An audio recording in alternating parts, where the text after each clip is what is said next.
On the subject of biblical scholarship, I have to confess that when we're talking about the Hebrew scriptures, I'm pitching a home game. But when it comes to the New Testament, I can step on the mound, but I'm pitching an away game. He knows more about the New Testament than I do. Happy Father's Day. Thank you. Happy Father's Day. Father's Day is what gave me the thought to give this particular biblically based, but also contemporary focused series of meditations with you about what do we mean when we quote the Bible and say that God is our Father. So let me begin with a true story. This took place about 20 years ago. I had a rather reluctant 12-year-old bat mitzvah student. She didn't really want to be there. Not the only 12-year-old in religious history whose path was pretty much determined by parental wishes at that point, rather than that by her own sense. She was not Isaiah saying, "Send me, send me." She was a little bit more like Jonah at that point. And I was really scratching my head. How am I going to get through to this young person? How am I going to, first of all, help make this a good experience for her? And beyond that, could I possibly plant some seeds that maybe later on, after the turmoil of adolescence had stilled a little bit, would be seeds that would blossom into a life of spiritual engagement? So I was trying hard and not having a lot of success at first. But the story has a happy ending, and this is the changing point. She trudged up the steps to my study with her school backpack, adding to the weight on her shoulders. Already there was the weight of the world on her shoulders. And she started off by saying that there was a question she wanted to ask me. And the question was, "Rabbi, is God a he?" And I said to her, "No, he's not." And I said it almost without thinking. And then I did think about that sentence for about 3 seconds, and I started laughing. And when she heard me laugh, she knew she had permission to laugh as well. So we both laughed. Is God a he? No, he's not. With that in mind, I want to tell you what I mean by it. We are maybe approximately the same cohort, approximately the same vintage. I was in rabbinical seminary in the second half of the 1970s, first half of the 1980s, that time period. Some of us, I can surmise, remember the encounter of American feminism with traditional religious institutional reality. It was a challenge in some ways, it was a liberation in some ways, it opened opportunities, it also occasioned a certain amount of controversy. Right? Remember, this is the era where Barbara Walters became the first female news anchor. Right? This is the era where we challenged the potential of certain words to shut down possibilities. Your daughter will never grow up to become a fireman, but she might grow up to become a firefighter.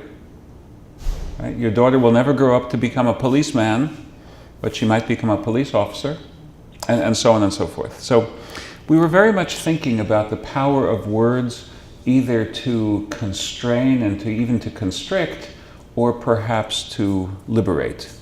We were thinking about raising consciousness. That was the expression of the late 60s and the 1970s. And then with all that, we have some very traditional father language in our sacred scriptures. Right? Our Father who are in heaven. Right? And that, I dare say, has quite a pedigree. Right? If you've been taught to say, "Our Father who art in heaven," well, you weren't taught to say, our parent who art in heaven. So what do you do about that, right? And in truth, none of the answers are completely without some difficulty. Our Father leaves unspoken all the potential that I've just been describing for women as well as men to have, including the potential to give leadership in our religious community. If we alternate father and mother, which some liturgists do, and that has pluses, everything I'm going to tell you has pluses, but it also has corresponding minuses. Father and mother, and then suddenly it's not, are we talking about one and the same God? And that becomes very confusing. If we say our parent, well, at least in English, that doesn't have the sense of intimacy. And see, in Judaism, even more so than in Christianity, where we are Unitarian, not Trinitarian, monotheism, for us, when we say God, we want to suggest simultaneously transcendence and immanence, majesty and intimacy. We don't have the option of God the Father and then see that it's not part of our nomenclature of monotheism. So to say God is our parent seems to acknowledge the majesty but sacrifice the intimacy that we have. Think of Tevye in Fiddler on the Roof.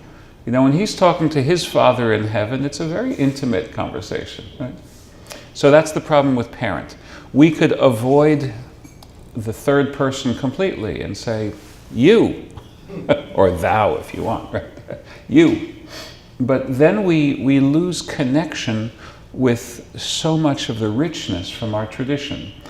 Consider Psalm number 103. I'll give you the Hebrew.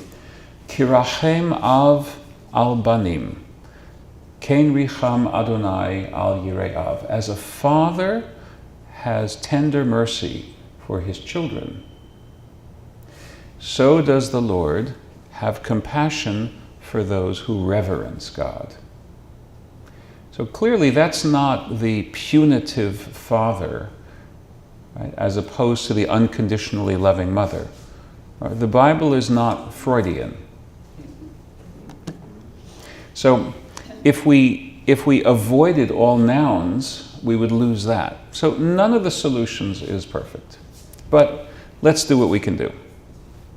So I told my student, no, he's not. And we both laughed.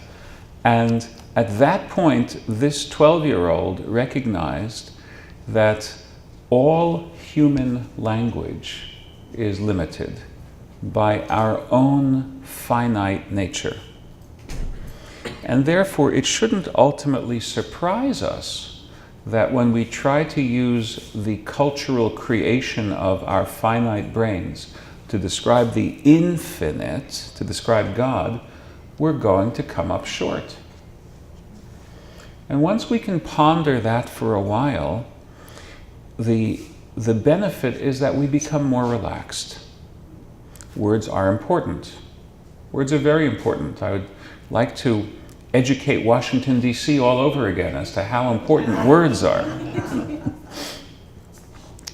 But words about God, while they are always important, they're never going to be perfect.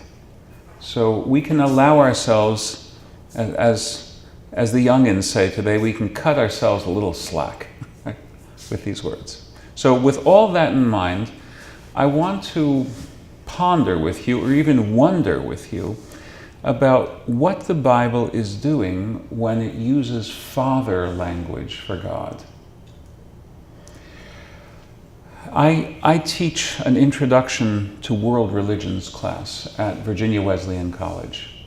And among the religions that I introduce to the students, classical paganism from the ancient Near East and from ancient Greece, Hinduism, Buddhism, the Confucian system, which ultimately became a religion, Taoism, which ultimately became a religion, and Wicca, a modern pagan system, and then Judaism, Christianity, and Islam. And for all of those, The students are learning something, I hope. But for Christianity, I say to the students, my task here differs from my task for all the other religions we're talking about this semester. For all the other religions we're talking about this semester, I want to familiarize you with something that you don't know much about, or I think you don't know much about. For Christianity, the first step has to be to defamiliarize you, because you are hopefully, I mean, this is a Methodist college, right? Virginia Wesleyan, although it's more Methodist in institutional structure than in student involvement. Which is not to say anything negative against either the students in general, and certainly not against the small number of students who are very active in religious life, a beautiful group of students. But in general, the students know what they know about Christianity from what they know about 21st century Christianity. They're so young, I can't even say 20th century Christianity. So I'd say to them, how many of you have ridden along Route 95? And everyone raises a hand. And I say, where? And someone says, well, Richmond to Washington, or Richmond to Petersburg, or whatever they say. And I say, okay, so from Route 95 in Virginia, can you safely infer what Route 95 looks like in Maine? And in fact, they can't. The topography is different. I say, for that matter, can you infer what Route 95 looks like between Fort Lauderdale and Miami, Florida? And they can't infer that either. So I say, well, if you're 2,000 miles on the same road away from a particular place and can't legitimately infer what it looks like there, are you sure that if you're 2,000 years away from the inception of Christianity, are you sure that you can safely infer what it was like back then? And then they realize that we have to have historical sensibility even to understand what words that we're saying today mean. In the sermon earlier, and for those of you who weren't here, I hope you'll be here for the second service. So in the sermon, I talk about the word priest and how it meant something very, very different for Israelites standing at the foot of Mount Sinai than it means to us today, whether Jews or Christians. And we need to understand what that word meant to them to understand this intriguing concept that the Bible gives us of the chosen people. So words are important. Words, however, don't necessarily mean what we think they mean when they were first used in a different world. So what does Father mean when the Bible is using it? To answer that, we need to know what the neighbors were saying. Because we should remember that the Hebrew Scriptures, from start to finish, are a protest and a critique of the existing religions of that day and age. Now, a little bit about the history of religion. Religion is always about very important things. Why do people live? Why do people die? Why don't people live forever? That's one of the very first questions taken up by any religious text given to us. The Epic of Gilgamesh deals with the question, why can't I live forever? And if anyone has honestly never thought about that question, they haven't yet lived a full life. So religion always deals with very, very important matters. The religion of the early ancestors of our societies, the religion of the Neolithic age, the New Stone Age, was the religion of people who went through the very first agricultural revolution. So what it means to be taking part in the agricultural revolution is that for the first time ever, you're going to be involved in putting seeds into the ground and watching them come up and harvesting them. Similarly, you're going to become shepherds and herders, and you're going to see your flock hopefully increase, which means that your most profound thoughts are going to be about reproduction. Not in any smarmy sense at all. I mean, this is what all of life depends upon, that the seed will come to fruition and there'll be edible fruit from that seed, and that the ewes will drop their lambs, and the goats will drop their kids, and the cows their calves, and that there'll be what to eat. So it's not surprising, since all of life is now depending on that. They're no longer hunters and gatherers, except in a minor sense. Remember, Esau is the hunter, but Jacob is the shepherd, which is more our people. Right? So, not surprisingly, religion is about reproduction. And I might just add that Hugh Hefner gets it all wrong. He doesn't understand why those idols that they've dug up, from ancient archaeological sites, the Venus of this place and the Venus of that. He doesn't understand why those statuettes are so statuesque. They're statuesque because they're all about reproduction.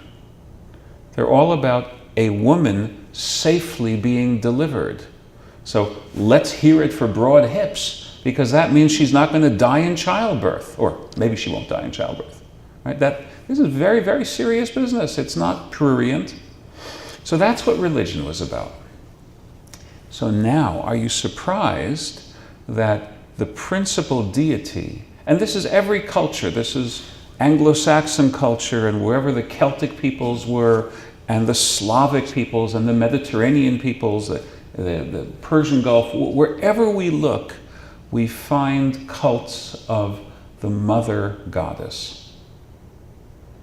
The mother goddess, because that was the basic metaphor of pre-biblical religion. That the deity is likened unto a mother. A mother gives birth to living offspring. The deity gives birth to the world and all that it contains, and that's what allows us to stay alive. So most religion in the pre-biblical era was matriarchal. Now, what was the great symbol of that religion? Of course, there was more than one, but the great symbol was the moon. The moon in its different phases. The slender, growing moon was the little girl, and then the virgin. And the full moon was the matron. And the waning moon was the crone. And they believed that at the end of the month, the moon disappears, and that's a symbol of the fact that the moon goddess takes your life. The moon goddess gives your life, the moon goddess helps you to create new life, and the moon goddess takes your life away. That's the cycle. Glory be to the goddess in the highest, so to speak. Right? Now, as religions go, that's pretty inspiring. As you know, I've tried to describe it without any derogation here. But the Bible puts its finger on what's deficient in this religion. What's deficient is the sense that nature as a whole is God's creation. In all of these religions, the goddess, and for that matter, there are gods in the religion, the gods who are typically her son, as in the Egyptian religion, or her consort, which you have in Anglo-Saxon religions, and so on and so forth. There's usually a god in a supporting actor role in these religions. But they all arise from within the world of nature. So where does the world of nature come from? They're agnostic. They don't know. They believe that the gods themselves are born, and the gods die, and the gods are reborn. The very first sentence of the Hebrew Scriptures is a radical critique of that. Now you know the first sentence. In the beginning, God created the heavens and the earth. Footnote, that's probably not a correct translation. Because probably what you need is one sentence for all of the first 3 verses.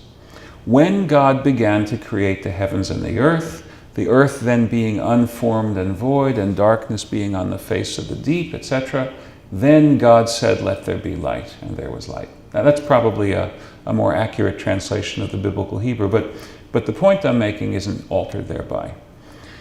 The very first statement of the Hebrew Bible is that God is the necessity, and the world is contingent, not the other way around.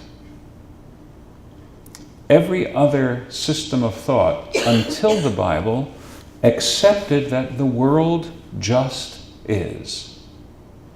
And the gods arose within that. The revolutionary Hebrew mind said, no, the world isn't just a given.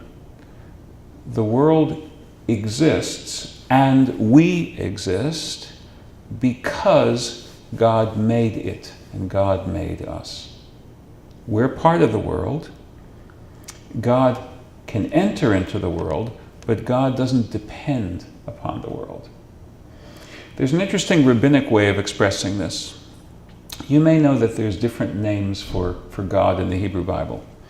One of the names for God, which became popular in later Judaism, is Shaddai, S-H-A-D-D-A-I. And I even saw in Norfolk there's an African American church which is El Shaddai Ministries. Have you seen that? El Shaddai Ministries. Now El Shaddai, we know this from Genesis, is often translated as God Almighty.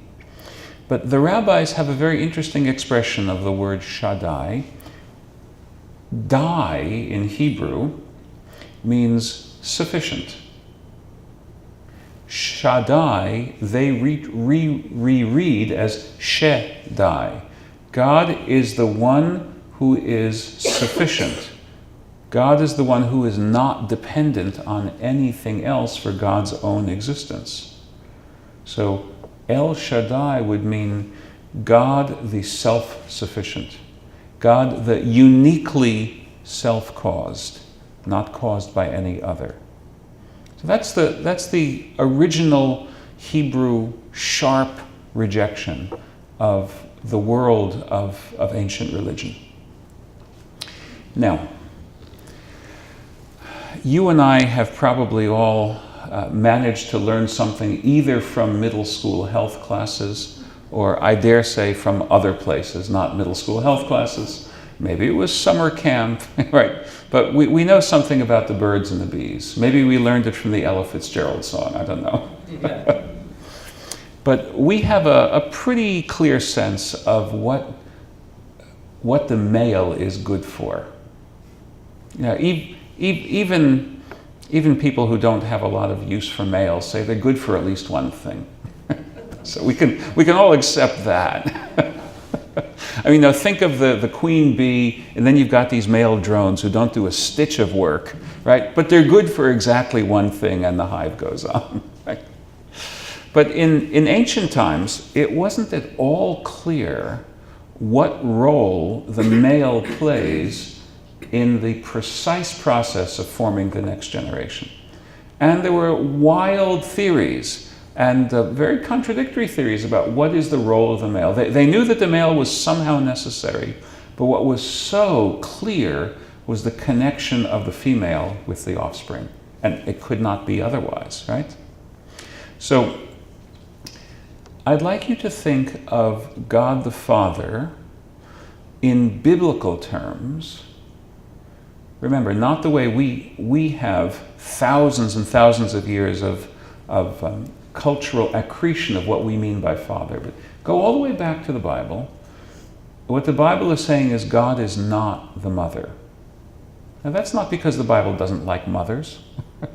Right? The book of Proverbs, right? Shema beni musar avicha v'al titosh torat imecha.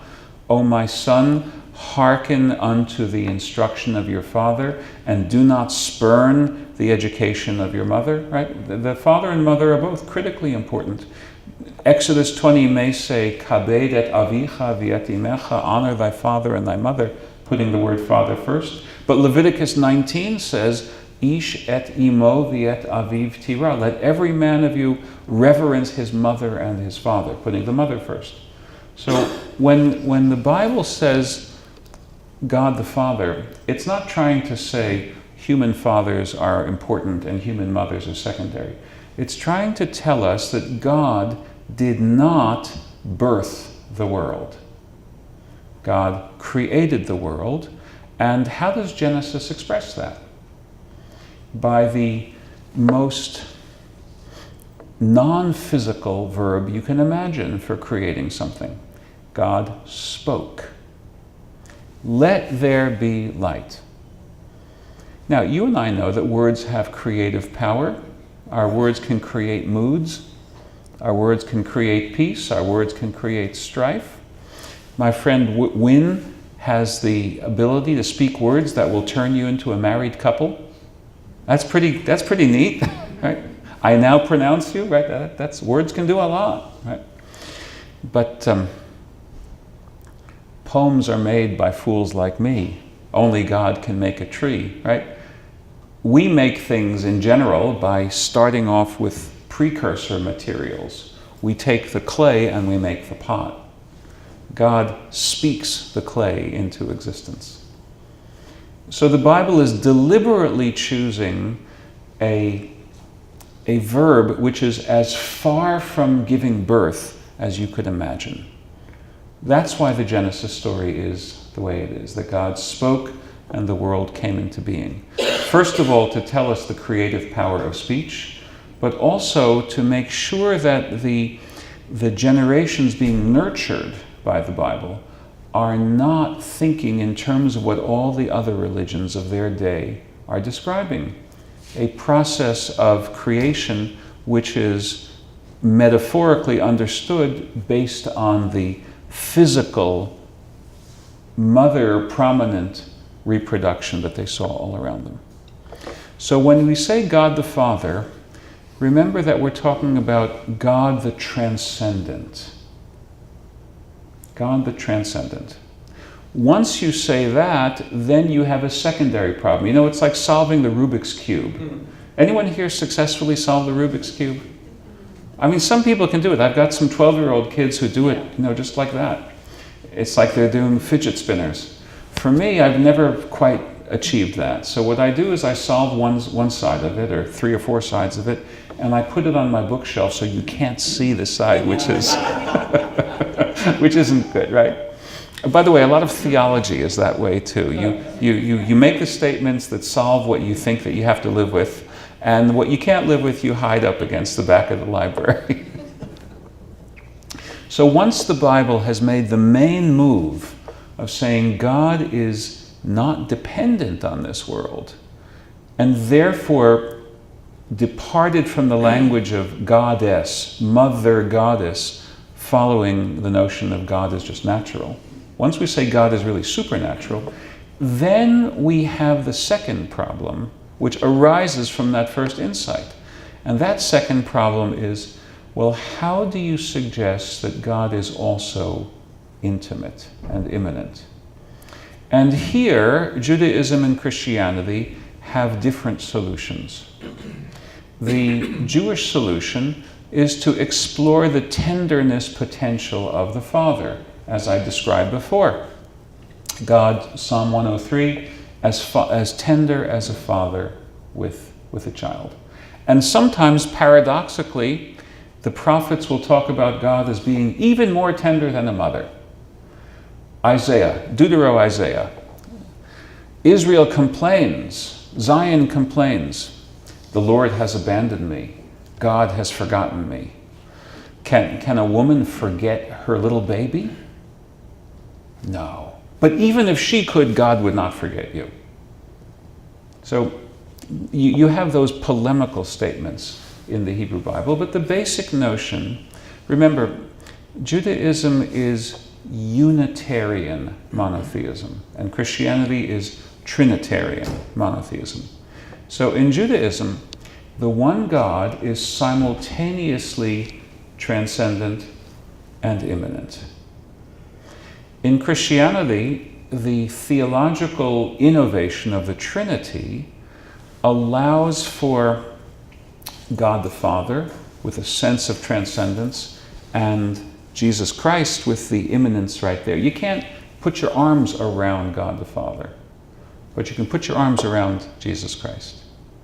On this subject, I want to tell you something cute that happened in a Hebrew school class I was teaching. It was the first class of the fall.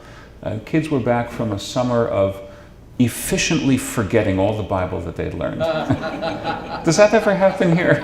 I guess that's why you have Vacation Bible Camp, right? To forestall that forgetting curve. Now, early in the fall, we come to the Jewish high holidays. And on the Jewish high holidays, we read the enigmatic but very, very important story of the binding of Isaac. God tells Abraham, sacrifice a son.